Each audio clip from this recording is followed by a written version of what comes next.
In the aftermath of World War I, the United States was a nation divided. Soldiers returned home, but the promises of prosperity evaporated into thin air.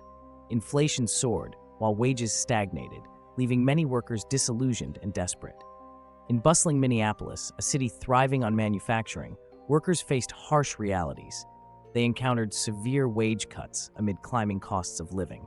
A bitter tension simmered, setting the stage for one of the largest and most significant strikes in American history. In 1919, Minneapolis was a hub for the milling industry. Workers toiled long hours for meager pay. The mill workers were the backbone of the city, yet they felt increasingly invisible. Strikes and unrest bubbled across the nation, so Minneapolis was no exception. Workers were demanding fair treatment and better conditions, and their voices began to echo in the streets. To combat this mounting frustration, the Minneapolis Central Labor Union was formed. This coalition aimed to unite workers across various industries under one banner. They sought not just to improve wages, but to secure a future built on solidarity. Union leaders rallied support and organized initial meetings, igniting a fire of activism throughout the city. Workers flocked to these gatherings, united by shared grievances and aspirations. But unity was a fragile thread in the tumultuous post-war landscape. As the labor movement gained traction, existing tensions simmered below the surface. While many leaders championed workers' rights, others pursued their agendas laced with greed, political ambition, and personal rivalry. Trust began to fray within the ranks of the labor movement, undermining their collective strength. As the strike grew closer, a divide emerged between the passionate rank-and-file workers and their leadership. Union leaders were entangled in negotiations, contemplating how far they should push their demands. This led to doubts and suspicions among the worker base. Would they stand united, or would fractures overshadow their struggle? Still, the working class pressed on, organized rallies, and sought support from the broader community.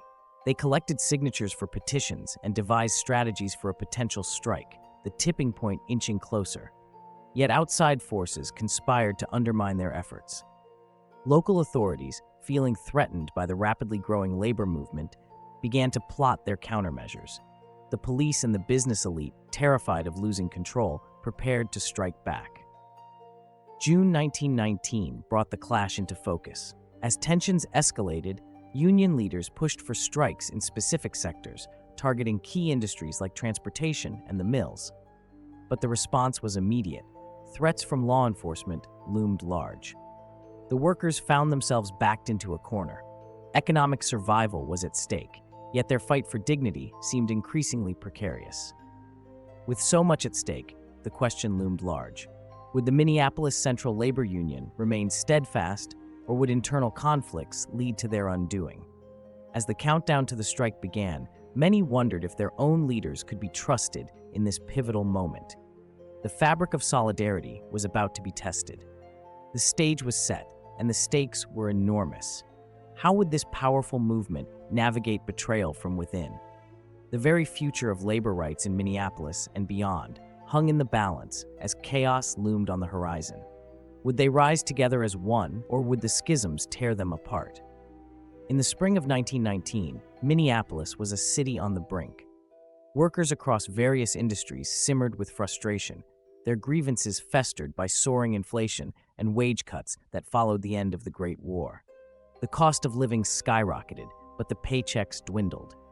Union halls buzzed with talks of action, each gathering a spark in an already volatile landscape. The Central Labor Union, a crucial force in the city's labor movement, found itself at a crossroads.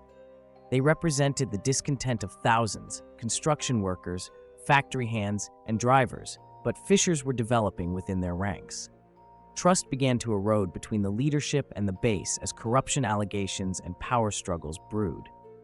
Union leaders, once seen as champions of the workers, started to appear compromised, caught between their ideals and the tempting allure of political ambitions. The Teamsters Union, profoundly influential and fiercely organized, stepped into the spotlight. Its leaders, some of the most vocal advocates for workers' rights, were faced with an agonizing decision. Should they stand united or risk splintering under pressure? As the air grew thick with tension, rank-and-file members pushed for bold action from their leaders. They demanded a strike, a relentless call for fairness and dignity in the workplace. By early April, the atmosphere was electric, charged with uncertainty. The union leaders recognized that delays could be disastrous. On April 2, 1919, amid fears and hopes alike, the official strike declaration rang out. The Central Labor Union initiated an unprecedented walkout, leading thousands of workers onto the streets of Minneapolis. They didn't just leave their jobs, they left a mark on history. The city held its breath, watching as tensions flared. Law enforcement and business elites braced for what they perceived as a rebellion against the established order. They feared chaos, and rightly so. Some police officers, aligned more with businesses than the workers they patrolled, began to prepare for confrontation. City leaders contacted the governor, warning of impending disorder. In response, the governor called for reinforcements, deploying the National Guard. The once divided labor groups in Minneapolis now faced an overwhelming external threat. Yet betrayal loomed like a specter within the union movement itself. Questions arose regarding the loyalty of certain leaders. Were they truly committed to the workers, or were they seeking to leverage the strike for personal gain? Whispers of deal-making and compromise hinted at a potential fracture in the very movement that sought unity. As tensions reached a boiling point, both sides prepared for a struggle that neither fully understood. Workers rallied in the streets, united in their demands, but uncertain of the support from their leaders. And as the streets of Minneapolis swelled with unrest, the real question emerged. Would the strike empower the labor movement, or would infighting lead to its collapse? In the face of adversity, would the workers rise together, or would division spell their doom?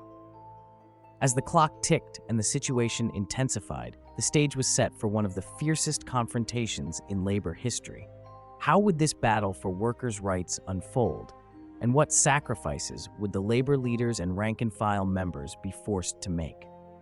The answers lay just beyond the horizon, and the struggle was only beginning. The Minneapolis General Strike had entered its second week, and tension hung thick in the air. Beginning peacefully, the strike quickly shifted into a confrontation. Mayor George Leach, backed by the business elite, condemned the workers in a harsh address. His ultimatum was clear: return to work or face force. The police, already on edge, ramped up their presence in the streets. Officers wielded clubs, preparing to maintain order, but igniting outrage among the strikers. Unions organized mass gatherings, rallying support, with banners proclaiming their demands. Crowds swelled, tempers flared. The nation's gaze turned to Minneapolis. Within days, local unrest spiraled into chaos. Workers faced off against policemen charged with suppressing their voice. Confrontations sparked on the street corners. The echo of shouts mixed with the crash of glass as storefronts became battlegrounds. By the end of the first week, the mayor's office enacted drastic measures. Officers, unable to manage the downtown crowds, called for reinforcements from the National Guard. Enter the Guard, armed with rifles, marching through Minneapolis as the populace watched in despair and fury. Thousands of workers stood united, but cracks appeared within their ranks. The Teamsters Union's leadership found themselves torn between union solidarity and an unwanted alliance with the business interests they once opposed. The fight transcended simple economic demands. It became one of identity and loyalty. On June 2, 1919, tempers boiled over. A confrontation erupted outside a bakery where strikers attempted to block non-union workers from crossing the picket line. Tensions escalated, fists flew, and suddenly the air was thick with violence. Stones sailed through the air, hitting officers. In retaliation, the police charged, swinging clubs indiscriminately, creating a frenzy that ignited widespread panic. The National Guard, anticipating further discord, moved in. This was no longer just a labor dispute. It was a volatile clash of authority and resistance. As soldiers took their positions, rifles leveled, the dynamic shifted. Union leaders urged calm, but their voices drowned in the chaos. Protesters fought back, yelling to reclaim their dignity. Then came a decisive day. June 4, 1919, dawned with a fierce determination among the strikers. They gathered in sufficient numbers, ready to march. As they swarmed the streets, the National Guard marched out. Without a clear command, officers hesitated and then shots rang out. Not a single soldier had expected the confrontation to turn deadly, yet one worker fell, shot in the back by the guard. His name became synonymous with the struggle that defined these days. This tragic event spiraled the unfolding strike deeper into chaos. Clashes intensified as workers retaliated, battling against not just the police, but also the emotional weight of betrayal from within their own ranks. Allegations of corruption among the union leaders surfaced, planting seeds of doubt and fear. Could the very people leading the fight be trusted? As the violence escalated, history hung in the balance. Would the strikers maintain their solidarity and press on in the face of despair?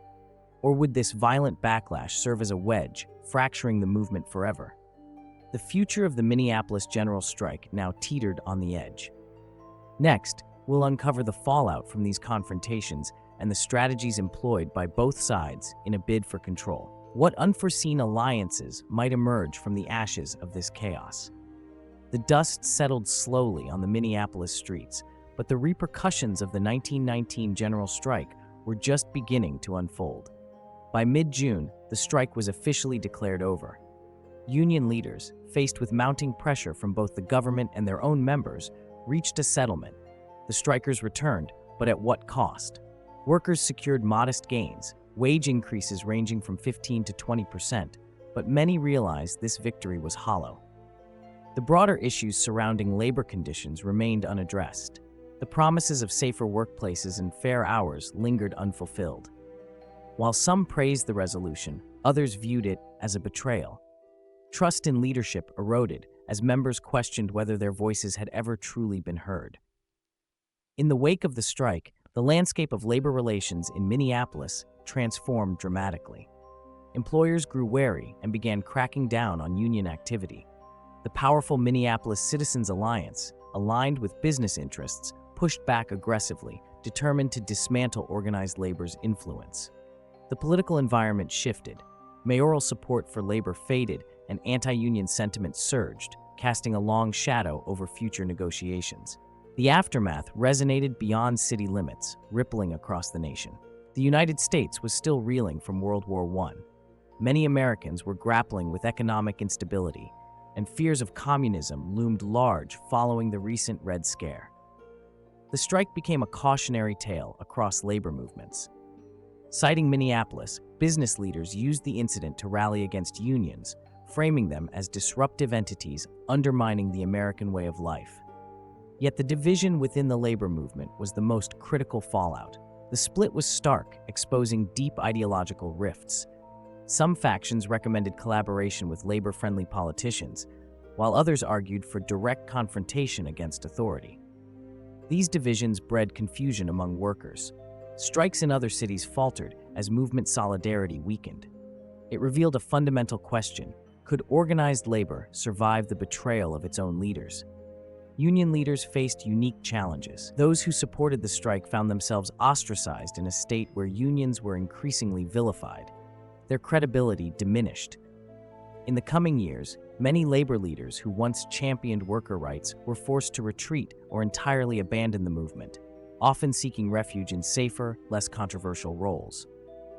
Others stood their ground, advocating for reform, but often at significant personal risk. As the 1920s approached, the labor landscape was not just marked by chaos, but also resilience. New labor organizations began to emerge in the shadows of the Minneapolis strike. Competing ideologies transformed fights for labor rights into battlegrounds of ideology. The legacy of the strike would haunt not only Minneapolis, but labor movements nationwide, forging a complex relationship between workers and their representatives that persists to this day. And while history teaches us the consequences of unrest, it also beckons curiosity. What would the next decade hold for labor in America?